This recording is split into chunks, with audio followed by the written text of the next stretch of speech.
Hello friends, September 20, 2024 இன்றைய தங்கம் மற்றும் வெள்ளியின் விலையை பற்றி பார்க்கலாம்.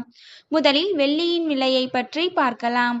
நேற்று 1 கிராம் 96 ரூபாயாக இருந்த வெள்ளியின் விலை இன்று கிராமிற்கு 1 ரூபாய் 50 பைசாவும் 10 கிராமிற்கு 15 ரூபாயும் அதிகரித்துள்ளது. அதன்படி இன்று 1 கிராம் 97 ரூபாய் 50 பைசாவிற்கும் 10 கிராம் 975 ரூபாய்க்கும் 1 கிலோ 97,500 ரூபாய்க்கும் விற்பனையாகி வருகின்றது. அடுத்து 24 கேரட் ஆபரண தங்கத்தின் விலையை பற்றி பார்க்கலாம்.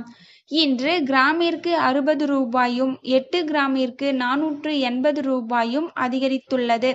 அதன்படி இன்று 1 கிராம் 7,340 ரூபாய்க்கும் 8 கிராம் 58,720 ரூபாய்க்கும் 10 கிராம் 73,400 ரூபாய்க்கும் விற்பனையாகி வருகின்றது. அடுத்து 22 கேரட் ஆபரண தங்கத்தின் விலையை பற்றி பார்க்கலாம். இன்று கிராமிற்கு 60 ரூபாயும் 8 கிராமிற்கு 480 ரூபாயும் அதிகரித்துள்ளது. அதன்படி இன்று 1 கிராம் 6,885 ரூபாய்க்கும் 8 கிராம் 55,080 ரூபாய்க்கும் 10 கிராம் 68,850 ரூபாய்க்கும் விற்பனையாகி வருகின்றது. தேங்க்யூ ஃபார் வாட்சிங்.